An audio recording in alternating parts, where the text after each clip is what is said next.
She gave a shivering old woman her only winter coat in a blizzard and paid her last cab fare to get her home safe. And the very next morning, the most terrifying man in the city showed up at her door holding that coat, because the woman she saved was the one person on earth he'd do anything to protect. He came to confront her. He stayed because he couldn't explain her. And by the end, the cold logistics boss who had never bowed to anyone would drop to his knees in front of her. Not because she demanded it, but because she was the first person who ever acted without wanting something in return. If stories like this one, the kind that make you feel something you weren't expecting, are what you come here for, hit that subscribe button right now, because we drop new ones every week, and you don't want to miss what's coming. Now, let's get into it. The Obsidian Spoon wasn't the kind of restaurant that appeared on food blogs. It didn't need to. Its name moved through the city, like a rumor, low, deliberate, never quite provable. The dining room was all dark oak and candlelight, the kind of darkness that made powerful men feel invisible and made everyone else feel watched. The booths were deep and curved, built for secrets. Outside, a Midwestern February was dismantling the city block by block. Ice over the sidewalks, wind cutting between buildings with a sound like something being torn. Inside, none of that existed. Inside, the cold was a different kind, sharper, social. Teache Okafor had learned to navigate this world with the precision of a surgeon and the invisibility of a ghost. 26 years old, 2 years waitressing here while finishing her nursing prerequisites at night. The plan was exact. 18 more months of double shifts, enough saved for the program deposit, acceptance letter already taped to her bathroom mirror as a daily reminder of what the exhaustion was for. She was the black server with the natural hair pulled back into a disciplined puff, sensible non-slip shoes, a pressed white shirt she laundered herself because the restaurant's dry cleaning policy was a polite fiction for people who weren't on hourly wages. Composed, efficient, invisible by design. She had a gift for reading rooms, knowing which table needed space, which needed warmth, which guest was performing for an audience, and which one was quietly falling apart. She noticed everything. She remembered everything. She had simply learned, a long time ago, that noticing and surviving sometimes required you to act like you hadn't. She told herself that was fine. She told herself it was temporary. She was so focused on surviving this place that she never stopped to notice who was watching her. She was refilling the bread basket at table 9 when the trouble started, not from the men at the table, from across the room. A woman's voice, carrying with the aggressive projection of someone accustomed to being the loudest thing in any space she occupied. "Oh, is that what they're letting serve the good tables now?" The woman was mid-40s, draped in red silk, the very specific confidence of old money meeting new wine, and she was looking directly at Teache. The table went quiet. That awful, collective, held breath. The kind of silence that asks, what is she going to do? Teache set the bread basket down with controlled precision. Her expression didn't change. This wasn't the first time. It would not be the last. "Can I help you with something?" Perfectly neutral. Perfectly even. The woman smiled and directed her next words to her companions as though Teache had already ceased to exist. "I just think the presentation standards of this establishment have slipped considerably.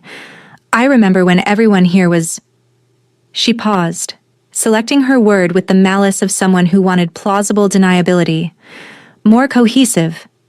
And here's what nobody expected. The man in the corner booth spoke, not loudly. He didn't raise his voice. He didn't stand. He simply placed his words into the room the way you place something heavy onto a surface, deliberately, and with the full understanding that it wasn't moving. "I've eaten in 14 countries," he said. "The best service I have received in this city has been at this table tonight. I'd suggest recalibrating your standards." Then he turned back to his wine glass, as if the previous 10 seconds had been a minor atmospheric event. Noted. Logged beneath sustained attention. The woman in red silk opened her mouth and closed it. The room exhaled. Teache did not look at him for more than a half-second. She turned back to her work. But her hands, below the level of the table, had gone very still. She didn't know his name yet.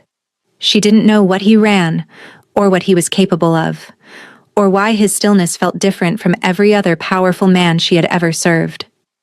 She knew only that someone had spoken into the silence where no one ever spoke, and the world had rearranged itself slightly in response. She filed it away. She filed everything away. That was what she did. At the service station, she caught Stefan mid-whisper. "That's Seo Byung-jin. Runs half the import logistics in the metro. 4 generations of shipping. The rumors say the cargo isn't always on the manifest."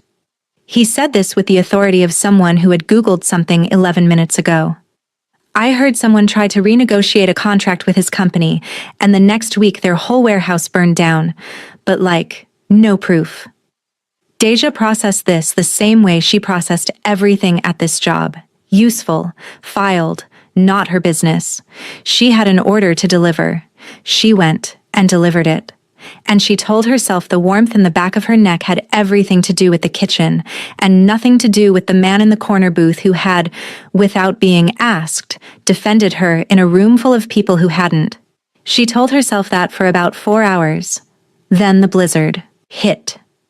The power flickered at 9:47. 6 seconds of darkness that made every candle in the room suddenly seem like the only light in the world. The guests laughed with the relief of people for whom danger is an aesthetic experience. By 11:20, the last table had settled their bill. The kitchen staff were arguing in Spanish, and Teache was pulling on her coat in the back hallway. A good coat. Caramel-colored wool blend. She had saved 4 paychecks for it because she understood that in this city, the coat you wore was a statement, and she had elected to make a good one. She wrapped her scarf, pocketed her tips, and stepped out through the service exit into the cold. She almost stepped over her. The woman was seated on the concrete step at the base of the service entrance, so still and so small that in the dark and the swirling snow she was nearly invisible. Elderly. Very elderly. The kind of age that lived in the architecture of a face, rather than any single feature. Korean, Teache guessed. Dressed in a thin floral housecoat over a cardigan and canvas shoes. No winter coat, no hat, no gloves. In 12-degree wind, with snow coming sideways off the lake, she was shaking. Not trembling. Shaking. The deep, systemic kind that spoke of a body in serious conversation with its own limits. She was holding a piece of paper with an address on it, staring at it with the focused incomprehension of someone who had been staring at the same unsolvable problem for a very long time. Teache stopped. She would not be able to explain what happened in the next 30 seconds. She would not remember deciding. She would only remember that the woman's hands were the color of old paper and the temperature of ice, and that some things you simply do not leave alone in the world. "Are you all right?" The woman looked up. Her eyes, and this was the detail Teache would come back to, later, many times, were dark and sharp. Sharper than the rest of her circumstances, suggested they should be. Like the cold and the confusion were a costume and something else entirely was wearing it. "Cold," the woman said. Her English was deliberate, each word placed carefully. "Address. Cannot find." She held out the paper with a hand that shook so hard the paper rattled. Teache looked at the address. 6 blocks south. In this weather. In those shoes. The rideshare app said 22 minutes. 22 minutes was not viable. She thought about her nursing coursework, about the module on cold exposure, about what 12-degree wind did to an elderly body that was already shaking like that. She knew the math. The math was not good. She looked at the woman. She looked at her coat. She took it off. She wrapped it around the woman's shoulders. All of it. Every degree of warmth still held inside the wool, and buttoned it at the front as far as it would go. She looped her scarf around the woman's neck. She kept her gloves because she needed functioning hands to hail a cab. She stepped to the curb with her arm up in the wind, and the cold hit her like a statement. Her uniform shirt was thin. The wind found it immediately. She stood there for 90 seconds with her arm up, willing something to appear. And because the universe occasionally cooperates with people doing the right thing for no reward, a cab appeared. She helped the woman inside. She gave the driver the destination. She paid the fare with the cash from her tip pocket. The money she had been counting on for the bus ride home, for groceries, for the small arithmetic of getting through the week. She didn't hesitate. She checked that the woman was settled and warm before she closed the door. The woman reached out and gripped Teache's wrist. Her grip was startling. Not frail at all, under the shaking. Not fragile. She held on for a moment, looking at Teache with those sharp, dark eyes, and said something in Korean that Teache didn't understand. Then, in English, slow and precise, "Good heart." The cab pulled away. Teache stood in the snow in her uniform shirt, arms bare, watching the taillights shrink to nothing. Then she put her head down and walked into the wind, because she had 17 blocks to cover and this was just the shape of the world, and she was fine. She didn't look back. She didn't see the black car parked across the street. She didn't see the driver reach for his phone. She had no idea that she had just changed everything. She heard the knock the next morning while she was still in the shower, trying to unfreeze her fingers. When she opened her apartment door, dripping, wrapped in her oldest robe, she found 2 men in the hallway who had the particular physical grammar of people paid specifically to be intimidating in small spaces. And behind them, hands clasped behind his back, with that stillness she had recognized the night before. Seo Byung-jin, holding her coat. Looking at her the way you might look at a word you'd never seen before, with the specific intensity of someone who needed the definition and was not accustomed to not having it. "Mr. Seo," she said, because her voice had always been the first thing that steadied her. "This is unexpected." "The woman you put in the cab last night," he said. "She is recovering." Something cold moved through her chest that had nothing to do with the hallway. Recovering? She was in the early stages of hypothermia by the time the cab reached the address. Another 20 minutes outside, and the outcome would have been different. He paused. "She is not in the hospital. She is home. She is asking for you." He looked at her steadily. "Her name is Yoon Bokja. She is my teacher. She has been my teacher since I was 8 years old, and she is 79, and she was outside in a February blizzard in canvas shoes because..." Something moved in his jaw. Because she did not tell anyone she was going out. It is a habit of hers. Teache stood in her doorway in her robe and wet hair, and absorbed this. Then she opened the door wider. "I need 15 minutes to get dressed. If you want to take me to her, we can go." Something shifted in his expression. Small, controlled, the recalibration of someone who had prepared for resistance and received something else entirely. 15 minutes, he said. "You can wait in the kitchen if you want coffee," she said. "Or in the hallway, if you prefer. I don't negotiate the option of being watched while I put on pants." He almost smiled. Almost. "Kitchen," he said. He was standing exactly where she'd left him when she came back, hands wrapped around a mug he'd found himself, looking out her kitchen window at the snow-covered street below. He hadn't moved anything. He hadn't looked through anything. She noticed this. She noticed everything. Here is what she didn't know yet. Yoon Bokja had been eating at the Obsidian Spoon for 3 months. She had been watching how the staff treated each other, how they treated the guests, how Teache specifically treated the people no one else was watching. She had not gotten lost in that blizzard by accident. She had gone looking for something, and she had found it. But that was still 20 minutes away. The brownstone was warm in the way expensive homes rarely were, not decorated, but accumulated, layered, the warmth of a space that had absorbed decades of living. Yoon Bokja was in an armchair by the radiator, a blanket over her lap, tea on the side table. She looked smaller than she had in the snow, but there was something in her posture, a quality of total, deliberate composure that made Teache stop just inside the doorway. This woman had not been confused. This woman had never been confused. Teache looked at Byung-jin. He was already watching her face, tracking the exact moment she understood. Yoon Bokja spoke in Korean, a short sentence, and she was smiling. That same smile from the cab door. Not gratitude. Recognition. Byung-jin translated flatly. She says you are exactly as she thought. Then another exchange, more pointed. She says she has been eating at the obsidian spoon for 3 months. Teache went still. She says she has been watching how you treat the people no one else is watching. The room was very quiet.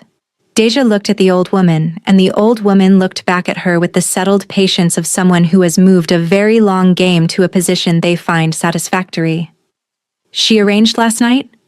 Teache asked carefully. Byung-jin sat down. This was the first time she had seen him sit with something other than tactical calculation. He was tired. Not physically, but in the way of someone who has been carrying something heavy for a long time and has just been informed that the destination is closer than expected. She arranged to go outside, he said. She did not arrange the hypothermia. She is 79 and occasionally overestimates her body's agreement with her plans. A pause. What she arranged was the test. Teache looked at him. He looked back. Neither of them looked away. She says, he continued, his voice quieter now, scraping something underneath the precision, that I have become too good at being alone, that I have confused efficiency for sufficiency, that I have surrounded myself with people whose continued existence depends on their agreement with me, and that she decided, since I had not listened to her say this directly for 4 years, to show me instead. Teache let the silence sit for a moment, then, show you what? He held her gaze. What it looks like, he said, when someone acts without calculating the reward. 3 weeks passed after that morning. She went back to her double shifts. She went to her night class. She looked at the acceptance letter on the mirror every morning and reminded herself of the geometry of her life. Straight lines, forward motion, no detours. Byung-jin sent her coat to a specialist cleaner and returned it with a note. 6 words. Thank you for what you did. She read it 6 times and couldn't explain why. The handwriting was precise and slanted. It told her nothing useful. She told herself there was nothing to know. She thought she had him figured out. She was wrong. She just didn't know it yet. The detour arrived on a Tuesday. Mireille found her in the break room with wide eyes and a voice 3 registers above normal. There are 4 black SUVs on the street, and a man in the most incredible coat I have ever seen is asking for you at the host stand. Byung-jin was standing there with his phone in his hand and the look of a man who had encountered a problem that sat outside his operational parameters. One of my men was injured at the warehouse this morning, he said, without preamble. Loading accident. The wound is reopening. The hospital is 40 minutes in this traffic and I can't... He stopped. This stopping, she was learning, was what he did instead of admitting that something was beyond his control. He is in the car. I trust you. She thought about this for exactly 4 seconds. Then she untied her apron. The man in the back seat of the second SUV was folded against the door with the stoic misery of someone who considered showing pain a personal failure. The wound was deep. A laceration along his left forearm, field dressed with medical tape, and whatever the warehouse first aid kit had offered. The dressing had slipped. She could see the problem immediately. Does anyone have an actual kit? She asked the men watching from outside. Byung-jin produced one from the front seat in under 10 seconds. Someone on this team had thought about this before. She went to work. She didn't narrate.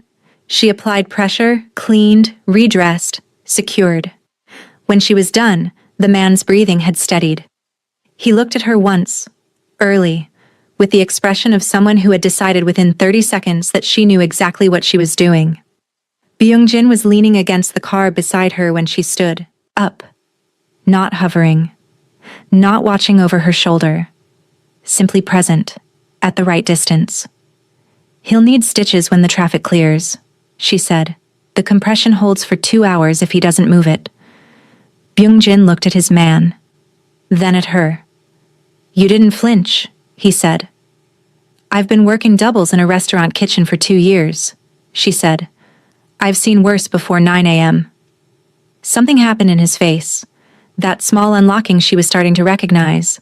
Brief, controlled, but real. I owe you, he said. You don't, she said. I want to be a nurse. He needed help. Those two things aligned. That's not a debt.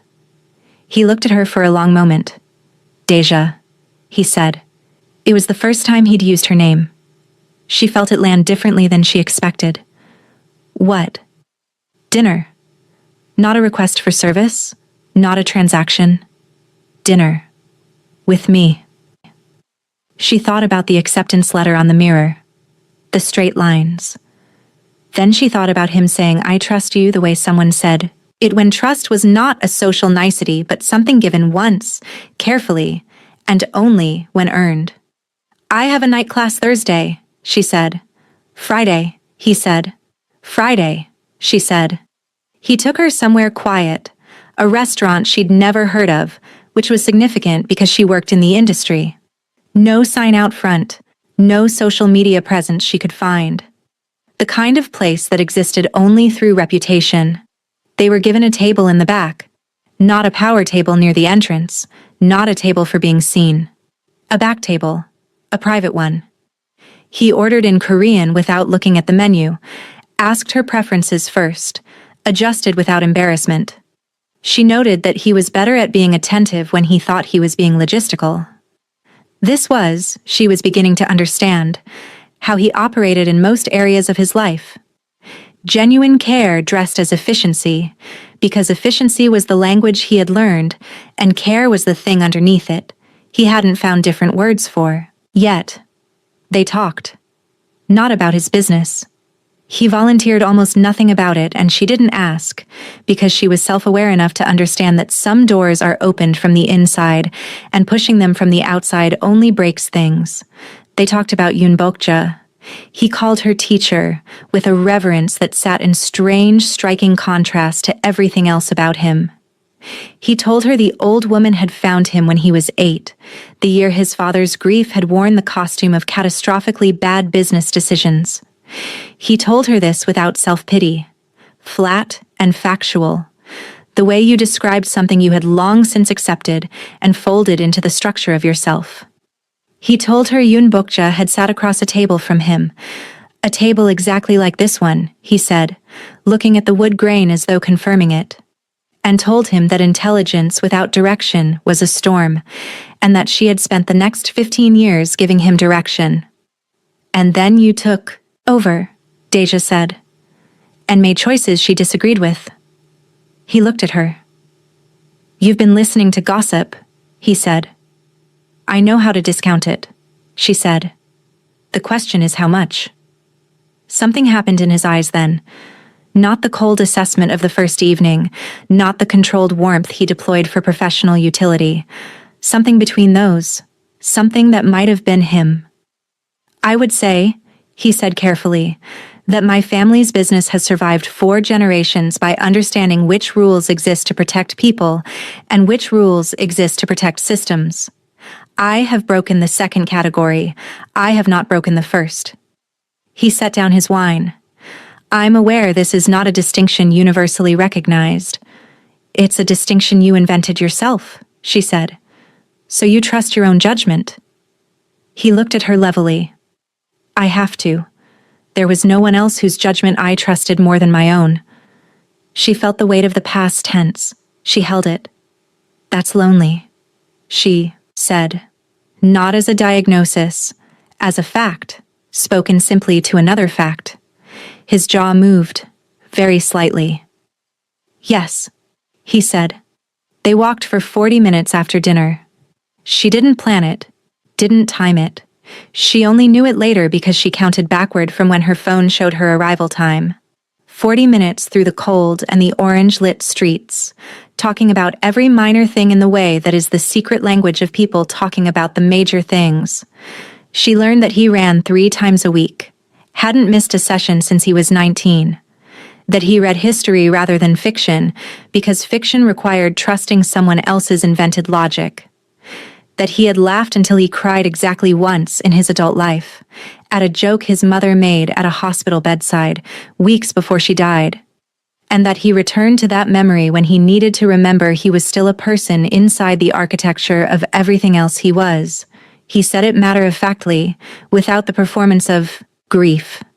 She understood then that he had been performing competence for so long that authenticity had learned to disguise itself as information. She told him about her mother, who had worked 2 jobs for 12 years to give Teache a version of this city that included choices, about the nursing program and why it mattered. Not as a thing she wanted, but as a thing she intended, which was different, which was larger. About the letter on the mirror and the 17-block walk she took every night from the Obsidian Spoon, in all weather, because the bus added 20 minutes, and time was the one resource she could not afford to waste. He listened to this with the same completeness he gave everything, not waiting for a pause so he could speak, but actually listening, the way people listened when they weren't thinking about themselves. She noticed this. She was beginning to compile a very specific list of things about him that she would have to decide what to do with. At her building door, he stopped. He stood in the cold with the quality of a man who has decided something and is simply completing the decision. "I don't ask for things I'm not certain about," he said. "I have been uncertain about this for 3 weeks, and I'm still uncertain, which I'm choosing to interpret as evidence rather than warning." She waited. "I would like you to let me know you," he said, "and I would like to learn whether I'm the kind of person worth knowing. I don't have a confident answer yet. Teacher says the answer is yes, but I don't want to borrow her certainty. I want to earn it." Teache looked at him. "That," she said, "is the most honest thing anyone has ever said to me in a doorway." It seemed like the appropriate context for honesty. "Byung-jin." "Yes." "I already know," she said simply. "You carried a medical kit in your car because someone in your care might need it. You translate for an old woman without impatience. You trust your enemies to underestimate you instead of trying to impress them. I've been paying attention since the first night.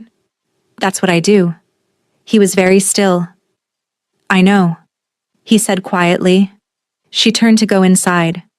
His hand caught hers, gently, a question rather than a statement. She turned back. He kissed her the way a man kisses someone when he has been precise about everything his entire life and has finally found a situation where precision is not enough. It was careful, and then suddenly not careful. Brief, and then suddenly not brief. When it ended, she was holding the lapel of his coat with a hand she didn't remember placing there. They stood in the February cold for a moment that had its own separate weather. "Saturday," he said. "I'll come to Teacher's. She'll win whatever game she's playing," Teache said. "She always does," he said, with something that sounded almost like wonder. She thought that was the most dangerous part of the story. She was wrong. The most dangerous part arrived on a Sunday morning 6 weeks later when she was at the brownstone learning how to say "you are being ridiculous" in Korean, a phrase Yoon Bok-ja considered essential and universally applicable. And the front door opened with the particular controlled velocity of someone moving fast without appearing to run. 3 men. Not Byung-jin's regular detail. Wrong faces, different quality of motion. The one in front was mid-50s, once handsome, now just hard. He spoke in Korean. Yoon Bok-ja replied. The exchange was brief, and the temperature in it dropped several degrees midway through. Teache set down her tea. "What's happening?" she asked quietly. "A man named Hwang," Yoon Bok-ja said in English, which was what she did when she wanted Teache included instead of buffered. "He has been unhappy with Byung-jin for several years. He believes—" A pause, the expression of someone tasting something unpleasant. "That I am a vulnerability." Teache was already standing. "Where is Byung-jin?" His men are calling him. He is 30 minutes away. 30 minutes. Everyone in the room knew that was a very long time. Huang spoke again, directed at Teache. A question, his tone somewhere between dismissive and calculating. He asks who you are, Yunbokja said. Teache looked at Huang directly. Tell him I'm the person in this room with the most useful skill set. Tell him I'm a medical professional, and he should think carefully about the next 10 minutes, because the outcomes available to him right now include several that require one, Yunbokja translated. She added something at the end that she did not translate back. Huang's expression shifted. The recalculation of a man who had underestimated something and was revising mid-assessment. He looked at the old woman. He looked at Teache. He looked at his men. And then Yunbokja began to laugh, not delicately, not performatively, the full, startling laugh of someone who has lived long enough to find the actual situation deeply, genuinely funny. She spoke to Huang at length. Teache caught none of the content, but the effect was unmistakable. Huang's posture changed. The predatory calculation in his face became something less certain, something smaller. By the end, he was looking at Yunbokja the way people looked at authority so completely settled in itself that confronting it became incomprehensible. He left. His men followed. Teache let out a breath she hadn't noticed she was holding. What did you say to him? She asked. Yunbokja picked up her tea. I told him he had made the error of believing that Byung-jin's weakness, if it existed, could be located in me. I told him that the woman standing in this room knows how to keep a person alive when things fall apart, and that in a world where things fall apart regularly, this quality is not a vulnerability. It is the opposite. She sipped. I told him that the girl with the good heart became the strongest thing in the room before anyone thought to be afraid of her, and that if she did it for a stranger in the snow, what would she do for someone she loved? The room was very still. I'm not, Teache started. You are, Yunbokja said simply. The only question is whether you have decided to say so. Byung-jin arrived in 14 minutes, not 30, the best available metric for how the phone call had landed. He came through the door with the contained velocity of a man who had spent 14 minutes building a catastrophe in his mind and arrived to find something smaller and stranger than expected. His eyes swept the room.